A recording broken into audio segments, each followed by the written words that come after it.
What's up, everybody? It's your boy Montoya Smith, aka Black Socrates, and welcome to a pop-up Just My 3 Cents podcast. We are a rapid-fire, interactive podcast where we talk about race, sex, and culture. I wanted to jump into a couple of hot button items that's been popping all week long, whether it's the Jerry Jones racist picture, Stephen A's response, LeBron James put himself out there.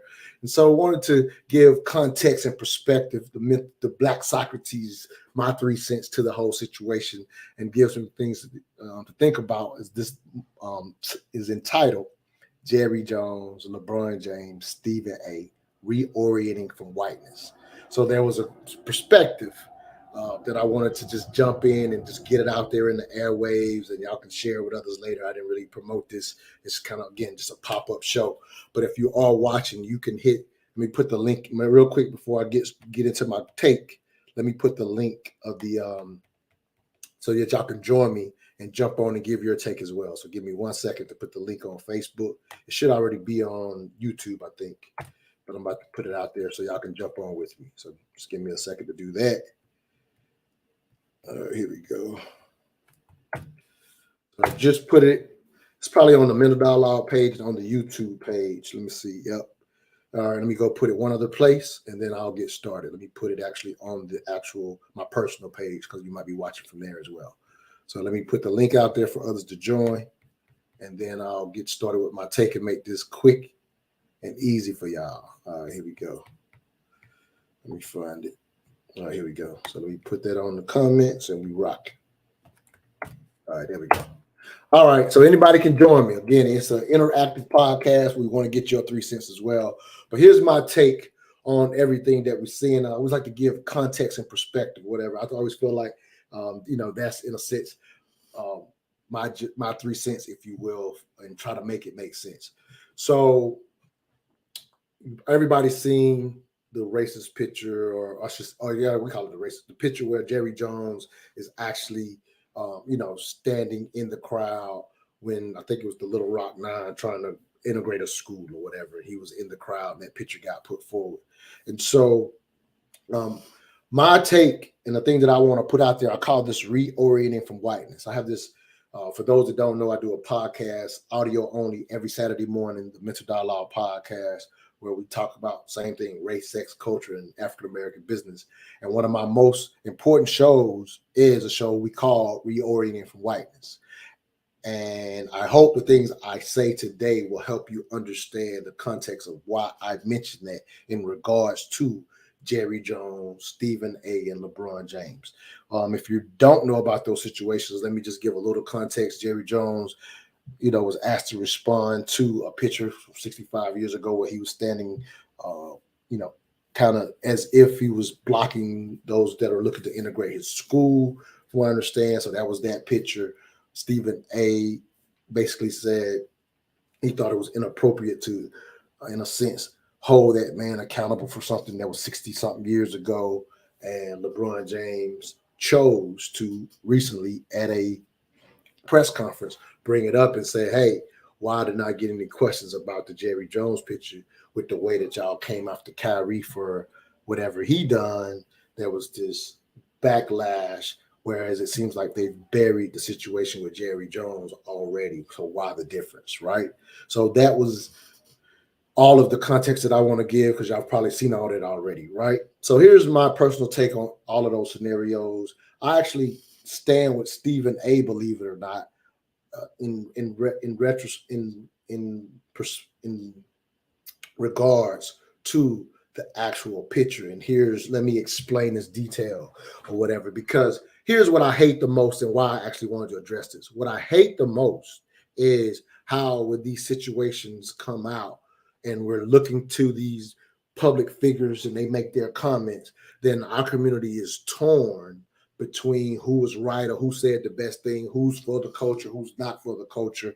And I would like to offer that if we were able to reorient from the concept of whiteness, if you will, we would not waste time with these things. So quite often when these type of dialogues happen, it is usually me coming on to address how and why I don't pay a lot of this stuff any attention.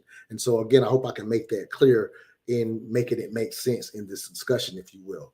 And so let me go back to where I agree with Stephen A. and hopefully can add a little context to back up, in my opinion, what that brother said. Because again, there's plenty of people talking about Stephen A's for the culture, or he's always for the ESPN people that pay him and for the white culture and all this kind of stuff. He's just a token and all this kind of stuff. Again, if we get away from, or I shouldn't say get away, if we have a different understanding of what these things actually are, I think we could leave that kind of dialogue alone, because I think we can not afford to spend a lot of energy on who's with us and who's not with us. But to Stephen A's point, let me give the context of the difference of what happened with Jerry Jones and Kyrie Irving, even as LeBron kind of pointed out those differences. Let me explain not only what I see as different, and some people are going to receive even me starting here as though I'm defending something versus just telling what it is. And then I'm going to break down, if we, in my opinion, reorient from whiteness, why we don't have to be concerned or shouldn't be concerned with these things. So ultimately, somehow, I don't know how, some of y'all might know better than me, how the picture got dug up and put out front in order to kind of push the issue that Jerry Jones ended up having to answer to it. And so what Stephen A is saying, and what I agree with, and ultimately, if you understand exactly what it is, you can see how this could be used even against another public black figure, or even one of us in our own lives in the future, based on wherever we may elevate to or whatever. And so what he's pointing out was, again, somebody took this picture and put it forward to create this issue for Jerry Jones. Now, the facts are that's a little different. Not talking about whether it was right or wrong, or who I'm supporting. Listen to me just point out the perspective of actually what happened. And so that's different than Kyrie Irving choosing, if you will, to post a documentary to send a message, even though the documentary itself, just posting a documentary, if you just simplify it just to that, right? Then it's like, how did he get in so much trouble from simply posting a documentary? But we've talked about this on other shows. And at the end of the day, he was sending a message, maybe not the particular message that he ended up getting in trouble for, if you will, but you still, in a sense, he chose to post it to his platform. So just pointing out the difference of someone digging up a picture for whatever reason, obviously to kind of put Jerry Jones in this position of having to answer to his 14-year-old self. So again, this may sound like I'm defending one or the other, but I am pointing out that Stephen A's bigger point is basically the idea of going to dig into someone's past to make them dig into someone's past and make them answer to it is what he was in disagreement with. If you listen to Stephen A, or willing to, some of y'all won't listen to him anymore, he pointed out that there were plenty of things that Jerry Jones should be called on and expected to respond to. And in his relationship with Jerry Jones, he says he's personally called him to say, you need to talk, you need to answer, because you should have to respond to the Colin Kaepernick thing. You should have to respond to, there was a couple more recent things that the way he handled them, and Jay Williams pointed it out as well, how in all of these scenarios, when he has a chance against racism, as Kyrie Irving was asked to do, he never does. And Jay Williams personally decided to call him to task for that. Stephen A agreed with Jay Williams doing so, but stood on the idea of being able to dig up some historical plain picture out of context without the details to say, now you answer for that. And I would offer that in general, a lot of people would not want a snapshot of something they did when they were very young to have to answer for, as an adult.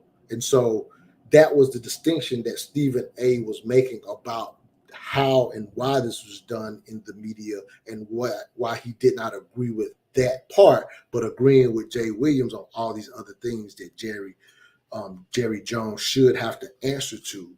and most people agree with Jay Williams. I'm pointing this out because there was this big dialogue about, again, whether Jay Williams is for us or if Stephen A is for us. And I've always said when it comes to dialogue, people should have a right to their opinions. And so even when we disagree, it's, in my mind, it is crazy for us to get caught up in, is that attached? Is it for us as a Black culture, when at the end of the day, we don't want to be generalized and have the same thoughts. And so if you disagree with it, say that, but it shouldn't stand for whether somebody is with us or not with us. Now, let me move to LeBron James. I applaud that brother for his willingness to say, hey, I want to step out here and make this an issue, the way he handled that press conference, right? He handled that press conference clearly with the intention that he was going to address. He's a Cowboy fan. You got old pictures of him hanging with Jerry Jones. He's a big-time Cowboy fan. Everybody knows this. But, here we are. He stands up and says, hey, I want to make this an issue. Why haven't y'all asked me about the Jerry Jones thing? LeBron, over the years, has always chosen to be involved in what's going on in the culture. And again, I applaud him for that. But I want to get into the details of what he asked, because, again, this dialogue is about reorienting from whiteness. And so just bear with me. And even if I say something that you're disagreeing with, just keep listening. Hopefully you'll be willing to hear the full context and understand how, as I said in the beginning, I don't think our community should get caught up in these things, but not that that's just my opinion. I want you to work with me so I can explain why. So again, I want to say this again. I want to reiterate. I applaud LeBron for stepping up to take that attention to make that statement, right? Now, it would have been more gangster when they tried to answer, had he let them answer. Why y'all didn't ask me about Jerry Jones? I would have loved to hear what they had to say. But again, the brother was, doing what he needed to do, and I respect it. But with that said, in our community, I think we hear that question, why you didn't ask me about Jerry Jones? And we just see it simply for that and just kind of say, yeah, why is it different? We know the answer to that, and that's where I want to challenge us. We know the answer to why it's different. Or if we don't, let me explain. So I already kind of mentioned Kyrie promoted something on his own. Somebody dug this up on Jerry Jones, if you will, right? So I pointed out that difference, but here's the other reality. When I say reorient from whiteness, it's long time coming that we should absolutely understand that the media makes plenty of money when it sensationalizes something that happens to an African American, and it brings eyes, not only the white eyes, but ours too. And so because it brings eyes, then we should not be surprised that they're going to promote something that makes them money. Because I've always talked about this turning point in the news media specifically.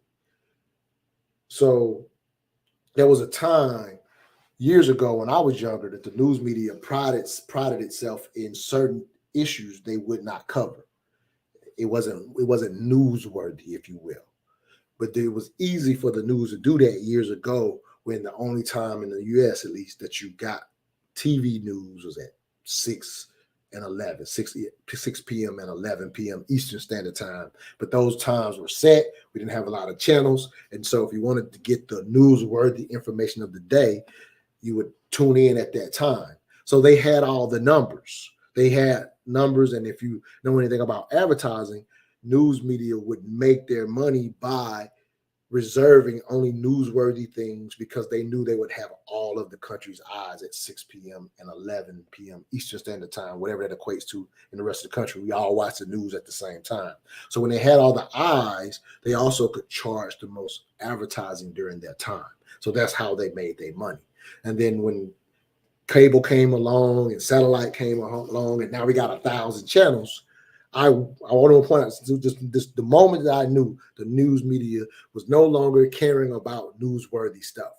And it was when when Tiger Woods went through his whole situation where he wrecked the car that came out that he, I guess, supposedly had a bunch of affairs on his wife and had supposedly a sex problem or whatever. And I'm not saying he didn't, but the moment I realized that the news media has always been about their money, but there was a different way they made it when there wasn't as many channels.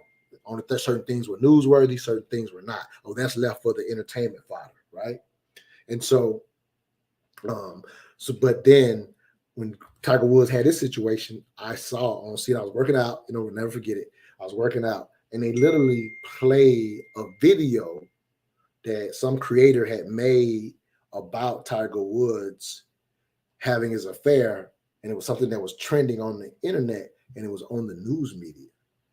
And I was like, wow, there was a time when the news would have never put something that a random person put together and put it on news almost to make fun of Tiger Woods. And I was like, from that day forward, they're competing with every channel out there. And so I'm just kind of bringing that to the forefront to say, LeBron was making a beautiful point to call the media out. That he did and did very well. I am saying to other African Americans, if you watch this broadcast, like, I don't ask why isn't that situation with Jerry Jones, where someone has went after him to put him in this situation, why isn't it getting the same coverage or he getting the same backlash when we're talking about the realities of a owner versus, if you will, a Kyrie being an employee and a black man, in which if you live in the same America I know, they're going to put what's going to make them the most dollars. And what makes the most dollars? What makes the most dollars is excoriating Kyrie Irving to the nth degree, like LeBron pointed out. But my problem is that as much as I applaud LeBron, and I'm saying he definitely should do it and should have done it, I'm more concerned about us going, yeah, right. Why didn't they? Like, what America you been living in? And so for me, Re-Orienting from Whiteness is being clear and understanding that if there's a misstep, like LeBron pointed out, by a black man, the media's going to go all out to excoriate that brother. That's been happening all my life to the point where I would actually be shocked to see something else. So when you reorient from whiteness, you don't ask white people, why are y'all doing what you always do? Doesn't concern me at all. And speaking of Kyrie, which you can go back and watch our shows on that kind of stuff, we got into the dialogue to be expected if someone's in power, quote unquote, from the group that he's offending, that they're going to go all out in trying to excoriate him. Again, I'm not asking why. Asking why is being too concerned with how they think and what they think. And when you reorient from whiteness, I absolutely know why they didn't ask LeBron James about Jerry Jones. And let's put it in real context. It's a football issue that's not going to be brought over to basketball. Again, that's not letting anybody off the hook. That's just that's the context for why it wasn't brought up in a basketball situation. What do you think of the picture with Jerry Jones? Now, any reporter who thinks that's going to put him out there, they could have done that, right? Or whatever. But no, he's not going to get asked about Jerry Jones after a basketball game. Absolutely going to get asked about something that another player in the league does. It could be about vaccinations. It could be about whatever. Somebody's going to bring that up in the context of the basketball world. So that's the reality of why he didn't get asked that. Let's just call that for what it is. But if you're in a space of, yeah, you expected that to be the case, or you thought they should do this case, or why they treat the black man different, like if you're still asking that, you're too oriented to what they are concerned about. Like, when you know what it is, I ain't spending no time on that. I'm not spending no time on that. And that's what I would challenge our community to get to a space. Here, let me explain this in detail and I'll close this thing. In detail, let me give it a. So basically, when I say reorient from whiteness, so what happens is because of what's happened to our community for so long, when we're oriented to whiteness, we'll ask the question, well, why you didn't do this white person like you did this black person? Why you didn't treat Jerry Jones like a Kyrie Irving? This is when you're reoriented towards whiteness. When you reorient away from whiteness, then the question does become, why didn't you excoriate Jerry Jones? When you reorient from it, then you want Kyrie to get the Jerry Jones treatment. You don't want him put in the forefront. And so let me see if I can make this clear. So you don't ask, why didn't this amount of harm happen to this white person? When you don't care about that. You want fair treatment for Kyrie. But I don't have to make the point of, look at what you did for this white man, which I already know what you're going to do. I ultimately want to get Kyrie in the position to where it's a one-day news cycle for him. That's a different mindset than asking, why didn't this white man receive the same punishment? Because in our orientation to what we've been through in this country, we're really typically sometimes or getting upset because this white person didn't receive the same punishment. Instead of saying, hey, why isn't our people simply getting this fair treatment that you give to others when they have their misstep? It's not a full news cycle. It's not a 3 to 5 day news cycle. So I'm not asking, why didn't he? It's just a fight to get Kyrie and the Kanye's BS. That some of that they brought on themselves, still calling it what it is or whatever. But it ain't, why didn't this white person get it? It's, how do I get fairness for our community in this environment, which I don't expect it is the real reorientation from whiteness. I don't even expect it. So since I know what it is, why should I be upset and concerned with some individual's misstep if the only thing I could do is complain about it? So if I'm in a position to help that person and not, whether it's help that person through dialogue with them specifically or in position to control the powers that be or have some effect on the powers that be, and I use my influence smart. But for us as African Americans to keep always asking, why did this happen to this white person, as if that's not how it's always been, and not actually realize that's how it should be for us. And it's not that you don't understand that it should be the same way as it is for this white person, because that's what equality and fairness would be, right? It's not that you don't understand it, but it's the upset, getting so upset when this white person doesn't get this same backlash. Like, that's the be so oriented to, hey, well, things are fair, they will get the same backlash, instead of simply focus on what's fair to get the same results. That's not a 5-day news cycle. But I'm not asking white people that. I'm just saying, just getting the understanding that, okay, that's what they do, and keep moving on to where you need to move on to. So that's all I got. Just wanted to give my 3 cents, put it out there in the atmosphere. If you agree or disagree, either way, share with people and see what you think.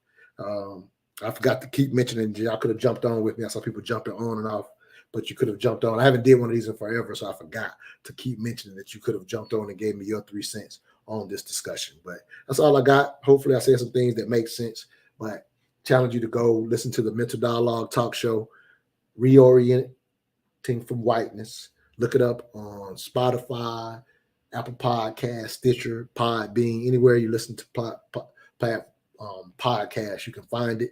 And tomorrow morning show, the Mental Dialogue Talk Show.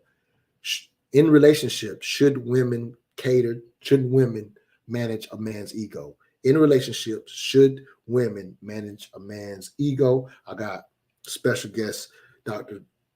Tiffany King, as well as Tia House, relationship counselor, coming on to have dialogues about our egos as Black men specifically, and how it affects our relationships and how we deal with issues like this, and what our, in a sense, lady or our woman at home, how she can help, or are we oversensitive? Are we hurting our relationships because of our egos? So those are going to be the discussions in the morning. That's an audio only talk show, live in the morning. Go to mentaldialogue.com and you can catch the show live in the morning, 10 a.m. Eastern Standard Time, where all I ask is that you think. All right, I'm out.